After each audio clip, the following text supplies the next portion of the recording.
Hey, welcome back to JG3 Reviews, where we explore the world of things like fountain pens and paper and ink and all that good stuff. And every now and then, I like to get out the old pen roll. Now, this will be a little bit different because I just did a great big pen cleaning, washing session about a week or so ago. And some of the pens that were in this roll are now cleaned up and back in storage. So what I have in here are pens that I inked up just last night. If you follow me on Instagram, you saw a little hint at that. I made the joke that this kind of reminds me of those old 1980s T-shirts I bumped into Tammy Faye at the mall, you know, with her face planted on the T-shirt. What I have in here are not the pens that I've been using, but the pens that I'm going to use over the next few weeks. Now, the first pen is the Diplomat Viper, and this one is in this stunning blue finish. This is anodized aluminum. It has a magnetic cap that I love. Listen to that. Isn't that cool? I love the snick of the magnetic cap. Really well balanced. The knurling is very well done. The quality on this one, really, really good. And I like pretty much everything about the pen. I like a hidden nib, and it's really well balanced in hand. It just is a great, great pen. The ink I have in this pen is one from Octopus Inks, but it's from their Baroque line, and this is their Caviar ink. Now, this nib is actually not a medium or a fine, it is a fine medium. And I think that's about right. It's smooth, but not overly smooth, has a little bit of a tactile feedback, and I find this a really pleasant pen to write with. Now, up next is a holdover. It's the only holdover in my list from the last time I did one of these videos, I think. I think this was in the last one, or maybe I got it just after I did the last one. But this is the PenBBS 556, the one they just came out with. Piston filler pen in that gorgeous galaxy blue that you know I like a whole lot. And this is just a fun pen to write with. The quality is there, the material is there, the nib is really quite good. This is a medium nib. And I enjoy writing with this pen. Fits really nicely in hand. I usually write with this unposted, and that's what I would recommend. It's just a long pen, so posting seems just not quite the thing to do. The ink in this one today is also PenBBS.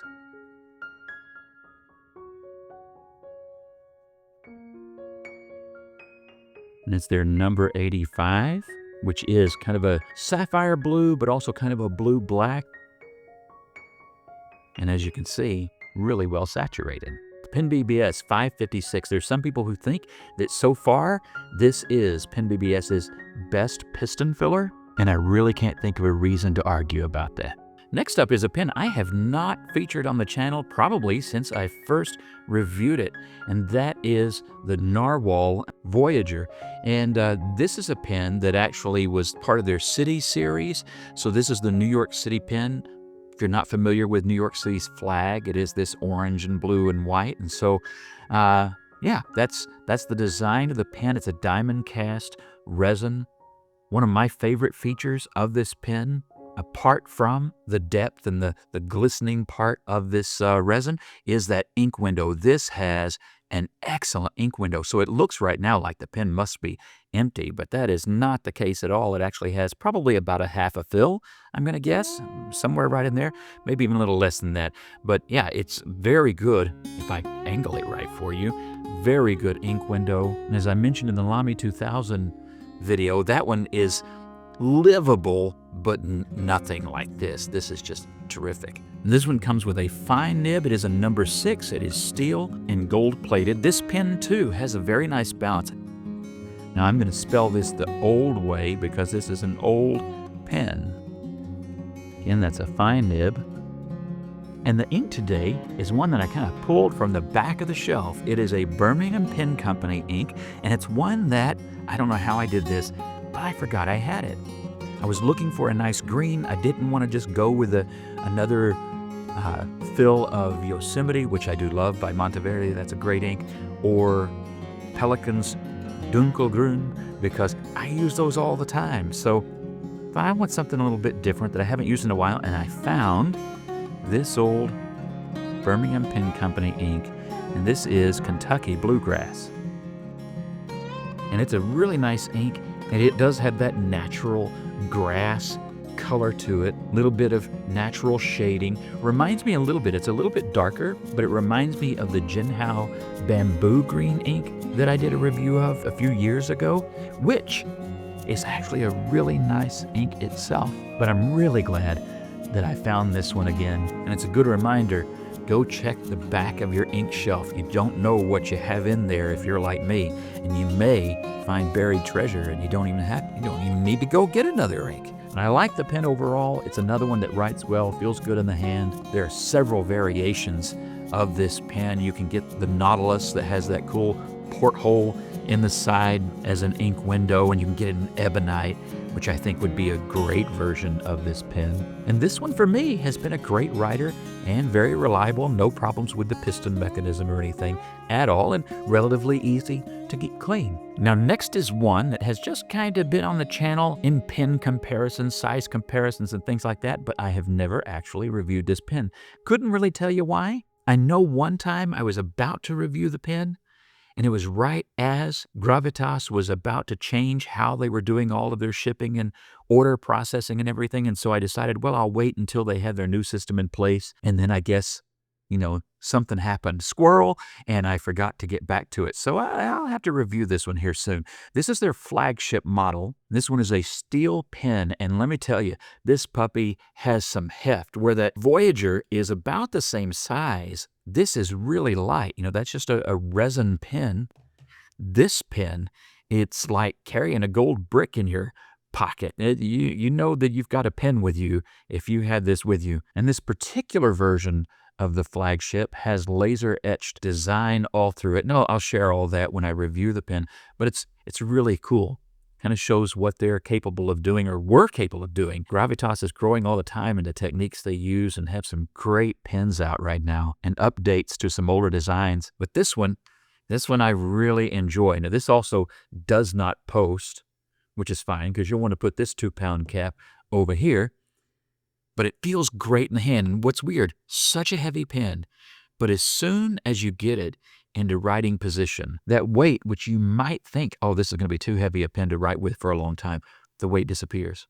Just really well balanced. My wife her hands are about half the size of mine, and she didn't think she was going to like it either, but she does. It just really is very well balanced. I like it. Now, this pen is a number 6 medium nib, and the ink today, as you can see, is purple, right? It is. Actually still have this bottle out. This is Birmingham Pen Company's Imperial Purple. Now this is an older bottle even than the Kentucky Bluegrass, but this one I remembered I have because I get this one out at the beginning of the school year every year, because where my daughter goes to school, purple and gold are their colors, and so I always ink up a purple pen at the beginning of the school year, to be more accurate, at the beginning of the football season, right? Because hey, it's Texas, you gotta have your colors. And I think that ink is actually back when they were still contracting out their inks. Now they're all in-house, but I think this was right before they started making all of their inks in-house. It's a nice shade of purple. Now the next pen here is a little bit of a controversial pen, and that's actually why I got it out and inked it back up again. And I didn't actually just ink this one up. I also got the black version back out and inked it up as well, but it's not in my carrying case at the moment. And the reason I did this is the Keiko Edge. Came out several years ago. I've had these for about 5 years, or maybe a little bit more. Certainly the black one has been over 5 years. And I bought them after it was said that the Keiko Edge had been fixed in its manufacturing process, because prior to this batch, there was a problem with cracking. And people were getting cracks up here and down here, especially down here. And they were stress cracks from people using the clip. Well, the clip isn't really usable, and I just consider it a roll stop. So mine aren't going to get that stressor, but I still wanted to know, because there were people who had never used the clip and still had the cracks. Well, everybody has cracks, but in the pen. Anywho, the pen would crack right here a lot. And so people didn't like it, don't want them, didn't buy them. But they said they fixed it. I bought the pen to see, did they really? And so I did a checkup after a year on the channel here, and there still had been no cracks. So now it's been 5 years, and I've used it off and on just like everything else. And every time I do, I check it. And so far, both of these pens are absolutely flawless. No cracks, no problems whatsoever. And there's also something else very surprising, and I noticed it when I first inked them up the very first time, and I notice it every time I ink them up. I really like writing with these pens. Now, the clip is kind of ugly, and it's not really very useful except as a roll stop. But besides that, I really enjoy them. This has an extra fine nib, and it's one of my favorite extra fines. They're made by Schmidt, the nibs, and mine, neither one required any tuning out of the box. They have just worked. The black one does have a little bit of a dry out issue, and that's another thing that people have reported wider than just my experience. But the blue one, it doesn't even have that problem. It just works all the time. So I inked up the blue one the other day, and I made a little bit of a rookie mistake. I had cleaned this pen thoroughly. It looked spotless when I got it back out of storage. It had been there for quite a while. But you know what sometimes happens anyway? No matter how well you clean the pen, even if you put water in the converter and let that run out into a paper cloth overnight, I just usually put mine in a coffee cup with paper towel in the bottom and let them run that water through to really slowly clean everything out. Every now and then, somewhere in the deep recesses of the crevices of the feed is one microscopic, dried out piece of concentrated ink from the last fill. Just happens every now and then, and that's what happened with this pen. So every pen I inked after it, I flushed them out again, no matter how clean they looked or anything, so that wouldn't happen again. But this one, that's what happened. So the ink in this pen is actually diamine Syrah, so it should be that nice, darker, somewhat muted wine red, but it's not, because somewhere in there was a little bit of blue. And speaking of blue, before I go and write with the pen, look at that. So you got the macarolan body, but you've got this extruded aluminum sort of effect on the grip that looks really, really nice. In fact, I really wish that they would just make the whole pen like the grip and re-release that, because this is actually really cool looking.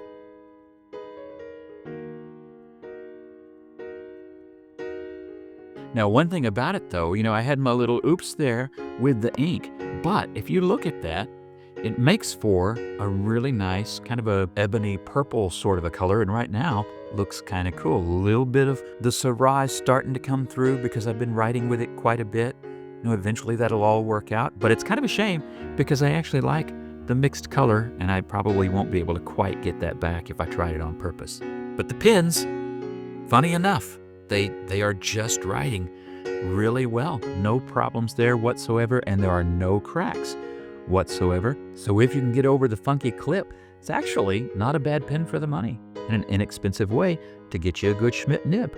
Now, the last pen in the pen roll, but not the only pen that I'm going to share, I've got another one or two that I want to share with you, is this TNZ Arouchi pen with some Raiden artwork in it. I reviewed this pen a few years ago, and this is just a gorgeous pen. It's also a, relatively speaking, inexpensive pen to get into this kind of artwork. And I really like what they've done. So the version that I have here is meant to look like those spiral arms of the galaxy, and then various stars are mother of pearl inlaid in the pen. And the light here will catch all of that, but it's not going to do it justice. You really have to get this pen out in the sun. You'll have to look at the review of the pen, but I really like it. I hadn't written with it in quite a while. Thought, nope, it is time for this one to come back out. Now, this one can post, but I don't do it. It's a light pen, like some of the others, really good balance. Now, the nib does not have branding. It does say Iridium Point, Germany, but that's all it says. So I have no idea. I assume it is a Chinese nib, which will still sometimes say IPG on it, but I don't know that for a fact. This is a fine nib. I think it trends toward, if I remember right, it's fine. It's not marked. Trends more toward medium, maybe just a little bit. It writes really well. It's a nice, nice writing pen. And ink in this one, I wanted a good red. Wanted a little more diversity in color than what I had last time we did one of these videos, which was nearly all shades of blue, I think, and a little bit of green.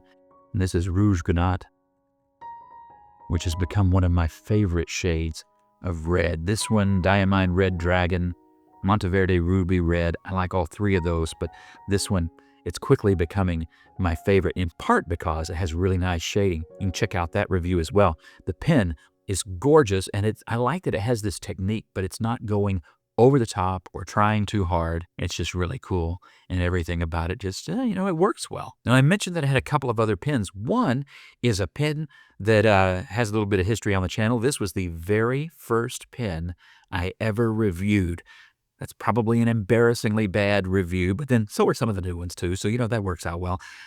Anyway, this is the Jinhao 159, not the newer X159, which I also really like, but the original 159 with that huge shield on the clip. This is a metal pen, a lacquered brass pen. And I think I paid all of $5 or $6 for this pen. I think I got it from Goulet back then. And it was one of the first, 2 or 3 Jinhaos or pens from China at all that I'd ever bought. And so I like to get it out and write with it every now and then because I actually still enjoy this pen. Just don't tell my wife, because if she finds out that all I ever needed was a $6 pen, Lucy ain't gonna be the only one with some splaining to do. So anyway, I got this pen back out the other day and put the same ink in it that I've had most of the times that I've filled it. This is, all of a sudden I can't write. Maybe a fine, and the ink is Noodler's Midnight Blue. And I like this ink too. It has nice shading. I find it to be very well behaved in most of the pens I've ever put it in, but I thought it was fun to get that one back out, and I've enjoyed writing with that one again. This one I've had out a little longer than the ones that were in my pen case. And then there was one other pen over here, where did that go, that I wanted to share too. This is not a fountain pen. So here's what happened. I bought this Zebra Sarasa because I found out that they made them in multi-pens. I really like the Zebra Sarasa. It's one of my favorite gel pens. Plus, I love that I can go to a dollar store here in town and buy some of their best colors dirt cheap, and that's really cool. But the combination of a multi-pen, now this one's only 3 colors, but a multi-pen with that great versatile clip, well, I had to buy that one too, didn't I? So I've been keeping this one in a notebook and using it quite a bit. So if you like gel pens, check out the Zebra Sarasa in the multi-pen. You get red, blue, and black, and then I guess you could refill it maybe with whatever you wanted. I'm not sure exactly what all's available, but I'll know by the next time I'm ready to refill. All right, so there you are. Those are the pens that I've got inked up for the next few weeks. In the comments below, where I always enjoy interacting with, especially when I can have the time in the next couple of weeks. I'm going to have a little extra time because my classes are on a break. So share with me, which of these pens do you like the best? What ink would you have put in these pens instead if you were picking one of these to ink up? And what are you writing with? I always like to know what you've got inked up. Share all those things in the comments below. And as always, God bless you. Have a great week.